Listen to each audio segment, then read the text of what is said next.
I am so happy to be here, and I'm so glad that you're here because this week and today is International Women's Day. And all week long, I am hosting interviews with a series of women, and we are talking about money. So I'm having candid conversations with some incredible and outstanding leaders, really what they've observed about money over the years, a sneak peek into their relationship with money, how it impacts their life and business. So I am really, really thrilled about today. For those of you that don't know me, I'm Larissa McCouch, author of Stop Procrastinating Your Life Away and CEO of Abundance Academy, where we help professional women whose external results tell the world they're successful. And on the inside, they know they're destined for more. So we help them stop holding themselves back so they could go after their dreams, love themselves, love their business, and create absolute magic in their lives. And today, my very, very special guest, who has just come back to Canada from Mexico, she was on holidays, is Veronica Kucherov.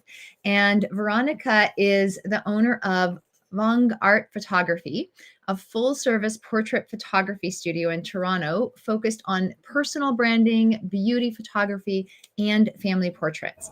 And this custom-tailored and pampering photo experience includes hair and makeup. So this is really important. Those of you that know me know I love photos, and hair and makeup is like one of the keys to getting great photos because you just always look better and you feel like a superstar. She has personal styling. She has guidance every single step of the way, and it is a guarantee that you'll finally get photos that you'll love. And I've sent many people to her, and I know many people that have worked with her. So I really love what you do because you truly do make people that a lot of people that hate getting photos, would you say that just hate getting photos, actually feel like superstars in front of the camera. So welcome, Veronica. Thank you so much, Larissa. You said it so beautifully. I barely have anything to add.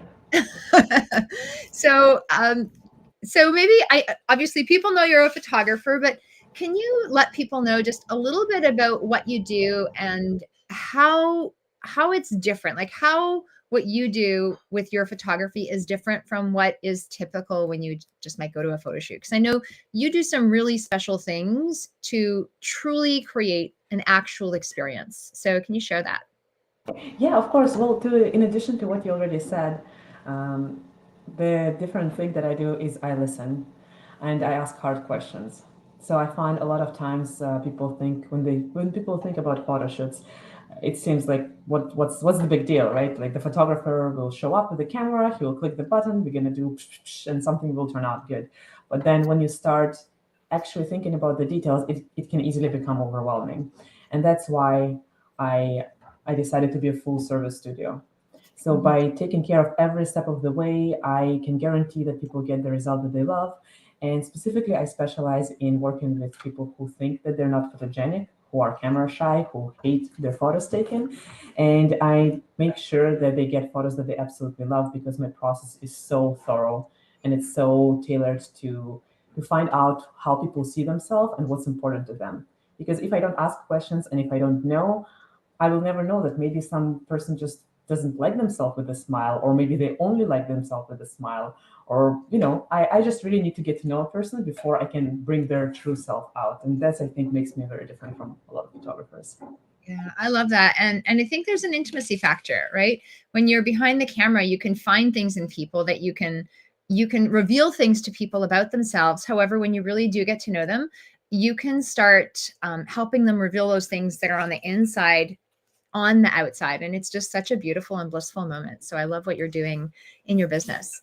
Now, we're talking about money, and we all have a money story. And I know being in business, you work with tons and tons of people, especially you work with a lot of women as well. And so what have you observed about women and their relationship with money in your line of work? Do you notice any common trends? What kinds of things have you seen and heard from the people you've come across? I love this topic. I love it because I have so much to say about it and I have my own path. And I do come across people's misconceptions or myth or maybe fears a lot. And it's very hard to talk about it. It's not hard for me to talk, but I find that when I start talking, if it's not close friends, it's not something that people want to talk about. I think it's our societal sort of um, misconception or like something that blocks us, right? And what I see a lot of times is that women feel guilty spending on themselves. Mm, It's a little different when it's for business because it's for business. So they have this mindset that, oh, I'm doing it for my business. There is a purpose. I'm gonna make more money out of it. There is a goal, and so therefore it's worth it. Or when it's family photography, it's for their families. So again, it's for someone else. But when we talk about doing something for yourself, suddenly they feel guilty. They feel shame because, oh, I'm doing it something for myself. Like, why would I splurge on myself? It's just for me. It's plain. It's bad. And so there's very little I can do at this point because when I for example, my beauty sessions are my biggest genre, actually. Not personal branding and headshots, this is another one, but that's for business, right? And so in beauty sessions, a lot of times I will get on the phone with a lady and we will talk, we'll have a wonderful conversation for half an hour. I will find out all her hopes and dreams and fears, and I will answer her pain points. And in the end, I will ask, well, does it sound like it's an experience you would enjoy? And she says, yes, absolutely. And I say, great, this is the price, this is what's involved as we discussed. And then she goes, oh, I need to talk to my husband. Like, yeah. what? You just told me that you're an independent woman who wants to celebrate yourself, who wants to feel beautiful, who wants to do something for yourself. And suddenly your husband, who hasn't been with us for a second, he will tell you what to do. So, and I think it's most of the time it's an excuse because they just taken aback because this idea of, oh, I'm going to spend a lot on myself, there's Mhm. there's a lot there, and there's not a lot that I can do with it because it's psychology, it's money block, it's money mindset. Somebody like you, a coach, maybe can help them with that, but I Yes. can only offer my service. And if they a lot of times they see value, but maybe they don't see value in themselves. They don't feel like they deserve something to do for themselves. So, and there's a lot like to say about people think that being rich is bad and like just spending a lot of money on something is bad. But I think what's important is that money is an issue in an absence of value. So if we see value in something, and if you think about the most expensive thing that you ever bought, how did it make you feel? Do you feel bad about it, or do you feel like, oh, that was a stretch, but man, I'm glad I did it, Yeah. right? So there are a lot of questions to ask yourself here. Yeah, and I think I love that point that you made. It's like women, anything. My kid needs anything. My kid needs a new pair of skates. My kid needs hockey gear. My kid needs to go to summer camp. My kid needs anything. A lot of times, women just don't even think. However, when it comes to you buying something that you don't absolutely need, mothers do tend to do that. And I think that's one of the reasons I wanted to have these conversations is to bring up like what are the relationships with money that women have in different industries and in different ways. And it absolutely is like how you relate to your relationship with money is a direct reflection of your relationship with yourself. This is something I talk about in my Master Your Money Mindset masterclass. I have one tonight. If you guys want to come join me tonight, it's going to be fantastic. But it really is a direct reflection on your inner world. And I think one of the things, like, I'm going to just use mothers as an example because so many women have kids. Like, you spend money on your kids, but not yourself. Your kids see that. And your kids may not be able to verbalize what it means. They may not understand why you're doing it. They may be appreciative or not. However, you're going to like let that kid snapshot that that energy that mom does things for kids, but moms don't do things for themselves. And so husbands will be like, "Well, why are you doing that for yourself? Why don't you do it for the family when they grow up?" Or women will be like, "Oh, well, I couldn't possibly do something for myself." And I don't think as parents, that's what we would want for our kids. So if you really think of it like how is it going to trickle down the generations? Even something as simple as a photo shoot. I just want to share when I did my first, I impulsively booked a boudoir shoot like 15 years ago. And it was the scariest thing of my life. I was like, I called them. I went over before I thought about what I was doing. And then I'm sitting there in like this little lingerie, which actually I was very covered up. I like, there was like 3 little pieces of skin showing. So it was kind of like a sexy shoot, but there was not even a lot of me showing. And I was so scared. And I'm lying there. I'm like, what am I doing? I felt so naked. I felt so vulnerable. Yet when I got the photos back after that shoot, I felt like a supermodel and I was totally hooked. I was like, wow, I've never in my life had a photo that I've loved about myself. And I just I printed all the photos, like multiple copies. I don't know if I've shared this, but I printed multiple copies and I like kept looking at them. I'm like, ooh, I look really good. And I still have some of those copies in just like a pile of old photos. And later I ended up getting a book of myself made. Right. And people don't do that. But when I look at it, I'm like, damn, this is a good way to remember myself by. And I would have never justified that before. However, after I did it the first time, I realized how important it was because it was such a confidence boost. And it had nothing to do with business. Yet, after that first experience where I indulged in myself, I was willing to just see the value and have so much more confidence in any other situation. So, and it did improve the business photos. Everyone's like, you've got great business photos. Well, it's because I started taking a leap of faith on myself that had nothing to do with it, but it was aligned that day. So ready, fire, aim. Just call Veronica and just go book shoot. Okay. So next question. What do you think are really the biggest challenges that women face when it comes to money? I know you mentioned like money guilt and that might being self-worth, because what other challenges do you notice that women face? Uh, I do think that there is, as I mentioned, there's a lot of guilt and shame in charging money. Like when you're in business, for me, for example, it was a really big block when I started as a photographer. I'm sure a lot of photographers start this way. Unfortunately, we're just so focused on honing the skill, on making sure that technically we're perfect and we know what we're doing, that we're good, artists and service providers and whatnot. But then when it comes to charging, we just like deers in headlights, and we're like absolutely like not sure what to do. So we just look around and we see, oh, that photographer charges $300 for their shoot and everything, like, and he just provides all digitals. I'm like, oh, that seems reasonable, I guess. And I'm just starting, so I'm going to charge $100. That seems reasonable, right? There is no such thing as reasonable. When people say reasonable, they mean cheap. They just want to sound nicer. Yeah. Whatever is reasonable is whatever you see value in. And Yeah. so I think a lot of times women like I think they're influenced by something else. So as I mentioned, like if you do this exercise of thinking what is the most expensive thing that you ever bought, and then you just try to see how did you feel about it, and you realize that you didn't feel bad, right? The only reason why you might feel bad is because something external told you that you should feel bad about it.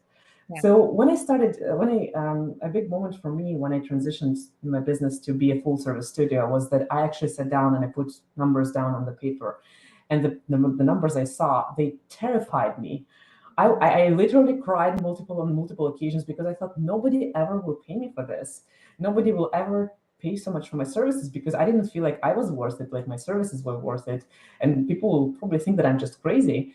I was so scared also because I thought that I needed to work only with rich people, which is absolutely not true. People will, a lot of times, I find that the spending lanes merged.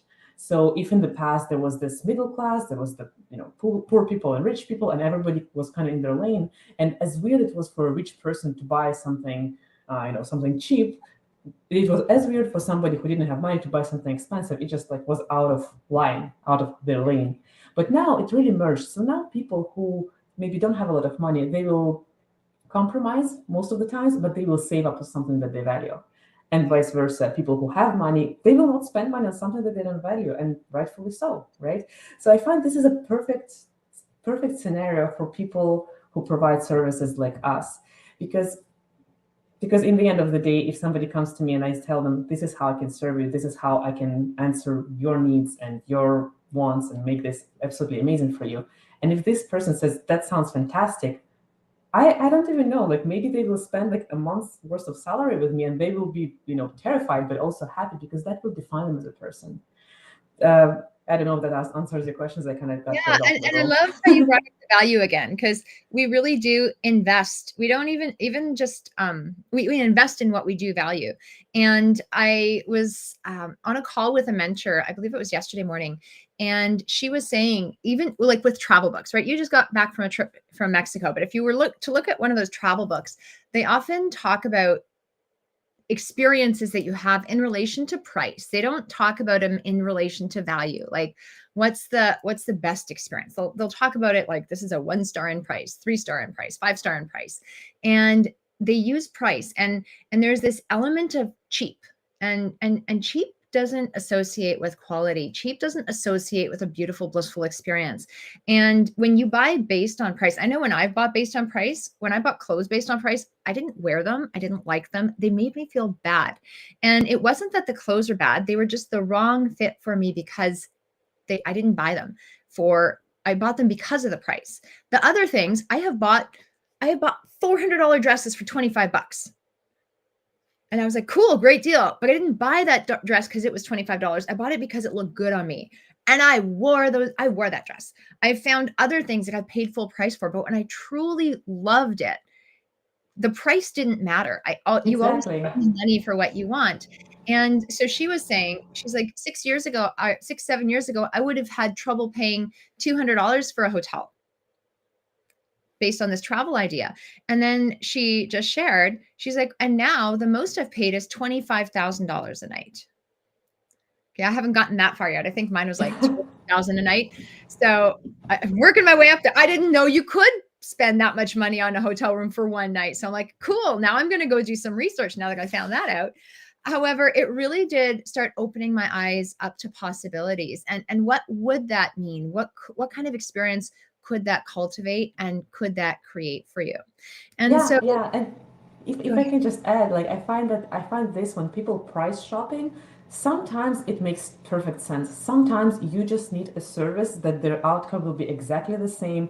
Either your sink will be fixed or not. And if somebody charges, I don't know, like $5,000 for it, and maybe somebody else charges like $500 for it, you do want to know because people do overcharge sometimes. And if you can buy something in Dollarama, the exact thing that you will buy somewhere else for like triple the price, sure, go and do your research and look up and price compare, right? But in terms of services, you really can't do this. Like in terms of services like coaching, like photography, like a lot of things, it's not, the outcome will not be the same. The outcome is not that you're gonna get a photo of yourself. What kind of a photo of yourself? Like some people, they so fixed on price that they only think, okay, so I'm gonna pay this amount of money. How many images do I get? How many images will it provide? I'm like, do you even care what kind of images will there be? Of course, I can't ask that. But I go from a different perspective. I go into, how will you feel? How will you, you will look at yourself. Will you fall in love with how you look? And if this is going to be like one or two photos, are you going to get them as digitals? You mentioned that you printed your photos, so oh I yeah, do.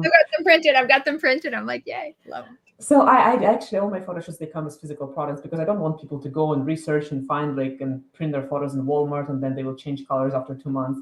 So I do take care of that. So sometimes people will get a portrait on themselves on the wall. So, and that will be one portrait, but that will change their lives because every day they will look at it and they will be like, wow, I feel good about myself. And imagine if you feel better about yourself, just looking at the picture, how much will it change your life?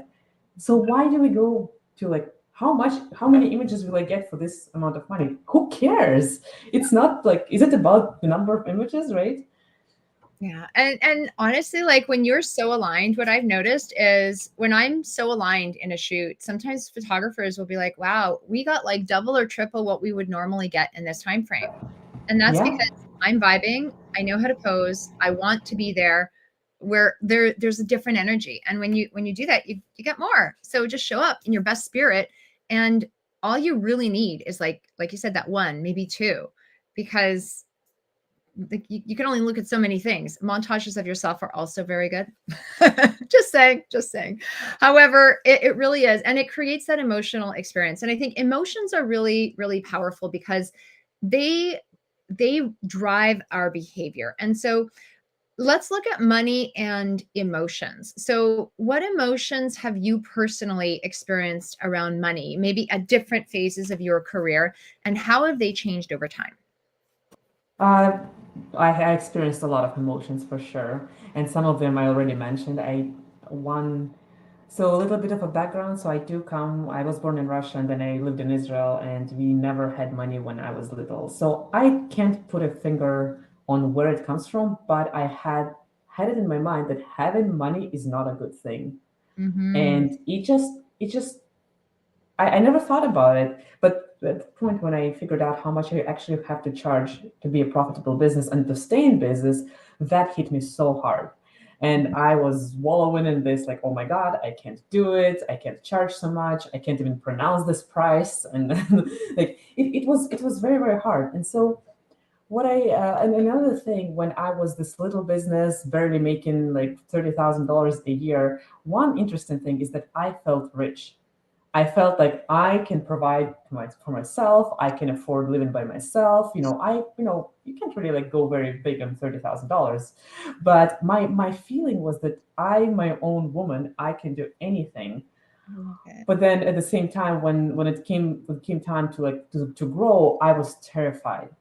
And so a few mantras that really helped me, like mantras, not in a classic sense, I guess, but just one thing that helped me overcome this fear of people not paying me, whatever I was charging, is to say that I'm not their wallet police. So, we all decide what we value. And like, I don't buy expensive clothes. This is just not something that I value. But when I wanted to buy a leather jacket for like $400, to me that was one of the most expensive things at the time that I bought. And I felt so good about it. And I was like, why would I feel bad about it? Like, nobody can tell me that I should or shouldn't, or I think it's worth it, so it's worth it. That's all that it matters. And another thing that helped me was to just repeat to myself that spending money is easy and fun, and it is. And I repeated it so many times that eventually I started believing it myself. And I do have this ingrained sort of meter of, if I earn more this month, I feel like, okay, I can treat myself extra. And if maybe I don't earn this month so much, maybe I will not go overboard. But at the same time, it's just ingrained, so it's easy. I know that I will never go in debt or anything, but spending money is easy and fun. It's just life changing. And so it made it so easy for me to say, hey, you can spend $10,000 with me if you want. And some people will go, well, I will not spend so much. And I'm going to be like, haha, of course you will not. You will spend whatever is right for you. And Yeah. it's easy. Yeah. And I love that you use the words easy and fun. I think those are beautiful words to use when it comes to your relationship with money, right? We can earn money, we can save money, we can grow money, we can spend money, and we can give money. And one of the words I really love using in the construct of money as well is cheerfully. Just this idea of being cheerful around the money you earn, around the money you spend, because when you do it with that energy, like when you bought that leather jacket, like you must have felt incredible wearing it, right? There was a roller coaster of emotions leading up to it. However, you knew you earned it. You knew you loved it. You knew you would walk differently. It's just like women that walk into your studio. There's a difference between having a photo shoot in sweats, like the grubby sweats that you might sleep in, versus like there's like not cute sweats, but like sweatpants, versus the coolest and most beautiful outfit. Even when you put on high quality fabrics, like you stand different, you walk different, you feel different. I have one shirt. I have a shirt it's a Ted Baker shirt. It's just like a simple white shirt and it's got little ruffles, but just the way the fabric feels on me makes me feel so elegant and regal. Like I'm sometimes on Zoom and like people like literally see the collar. You can't even see the cute part of the shirt, but I feel so elegant wearing it because I'm like, I have ruffles on my waist and I'm just walking in. And it's a different energy.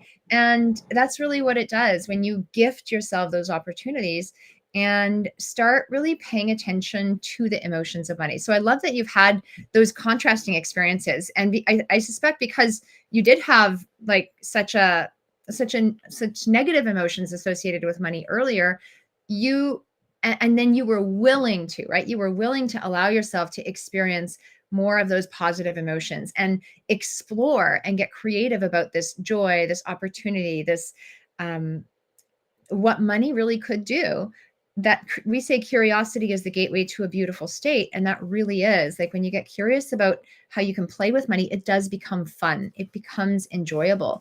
And it doesn't matter whether you're spending $1, whether you're spending $100, whether you're spending $1,000, $10,000, or $100,000. The amount of money doesn't matter. Is it bringing you joy? And if it's not, are you letting it bring you joy, or are you like blocking the joy? Like, are you putting a bubble around yourself and saying, I do not have a joy meter.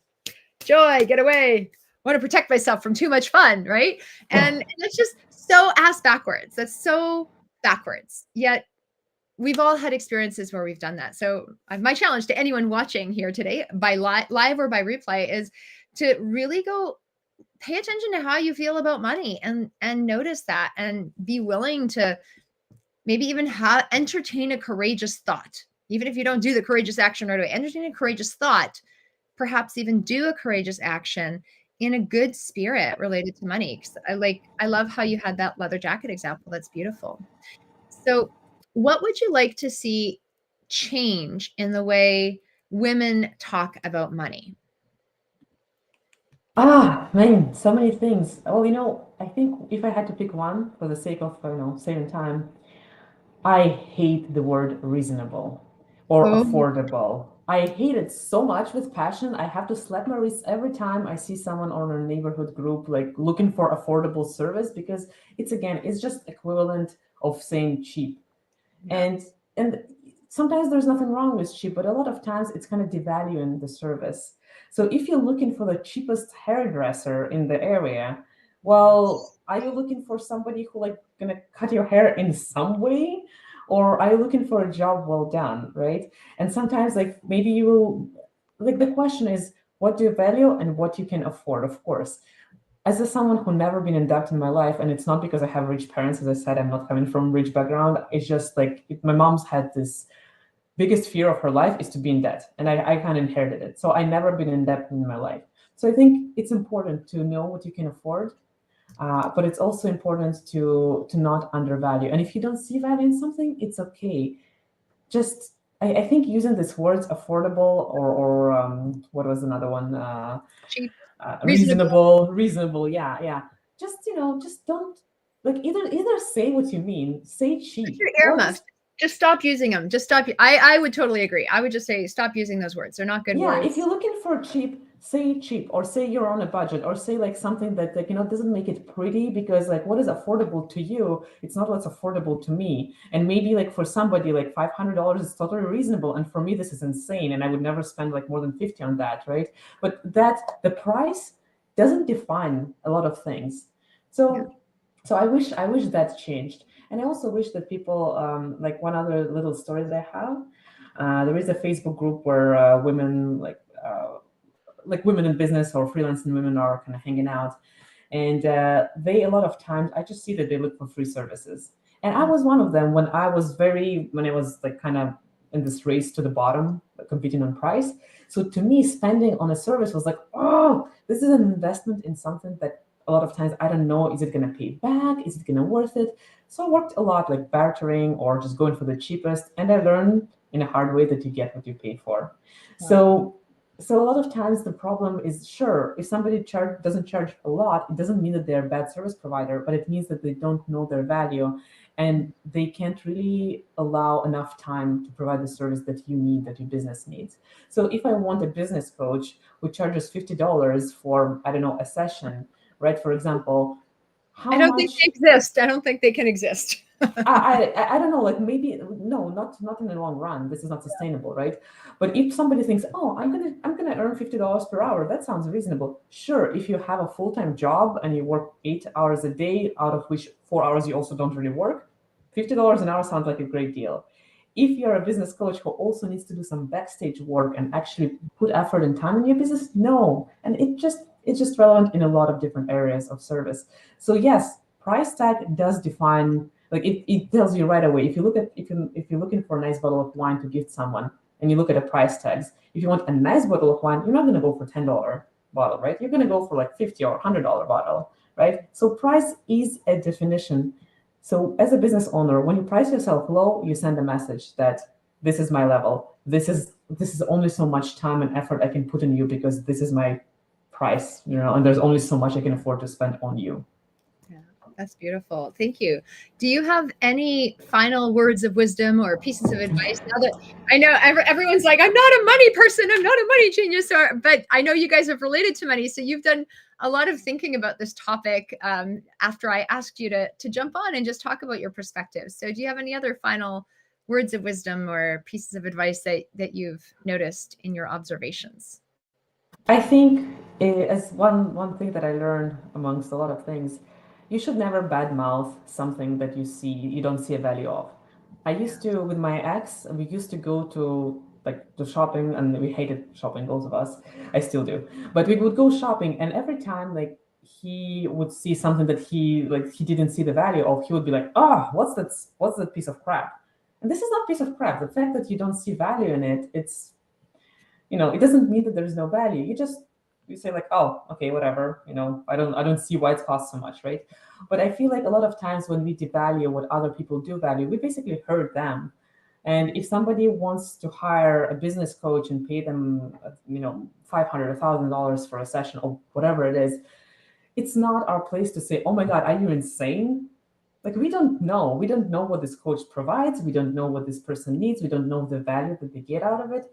And it's not our place. And a lot of times I find this dynamic between men and women. So, dear women, please don't let your man or anyone else to say what's important to you. Because if you value this photo shoot, if this confidence that you gain from it, if that will change your life, your husband might have no idea, and your husband might spend money on something that you don't understand why. You don't understand why this cars or this collection of cigars or something else. Like, what's the point in it?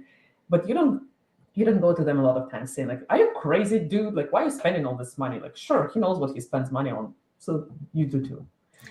And yes, spend money on yourself. Your husband will like it. He will love it. So, And even if he doesn't like you being happy, well, maybe you need to change your husband. food for thought, International Women's Day. So if someone is looking to meet with you, book a session with you, where is the best place to find you? My website, Instagram. I'm really on social media, well, Instagram and Facebook, really. But my website is Vongue Art altogether, www.vongueart.com, not Vogue. There is an N So there. VONGUEART.com. Yes. That's correct. And through my website, there's a lot of ways to contact me. Give me a phone call. I love phone calls. Nobody ever does it, but yes, that's the one. Oh, I love phone calls too, and I get what you're saying because people just text or email. So I love voice texts. I love hearing your voice as well. So call her, give her a treat. And thank you so much for being on. This has been an absolute pleasure. I think one of the things that I really want to do is normalize this conversation about money and be willing to have more conversations about money. The more people are willing to talk about money with friends, with family, with strangers, the easier it's going to be for all of us to really start being comfortable around it. One of the things that I'm focusing on with my clients this spring in April and May is we're doing an 8-week deep dive on how they can revolutionize their relationship with money. And not just like, it's not get rich quick stuff. This is like, how can I build a solid foundation so I feel really good about my money, really comfortable, and literally have a healthy relationship with money, just like you would have a healthy relationship with a partner or someone you're dating. How can you like start dating your money in a sense? It's going to be really cool. I have so much planned. I have so much planned. It might end up being 3 months. We'll see. However, if you are curious and you want some tips on how you can improve your money mindset, I'm hosting 3 free masterclasses. One's tonight, one's on the 22nd, and one's on April 1st. And they are an hour and a half. And I'm going to share like how you can master your money mindset. We're going to look at why your money truths are a lie, how your money programs really did come to be, and how you can profit in any economy. And like I said, it's absolutely free. We are limiting registration. So if you are interested in attending, take where it's fun, because I like to see people on my Zoom screen. And so I want to make sure that we can really connect, because just like Veronica, intimacy is important for you. Intimacy is hugely important for me. So I am popping this in the chat. I know some of you will get it on some platforms, and other platforms we will make sure to add them later. So thank you for coming. And I will see you guys again tomorrow with another interview. Where's my button?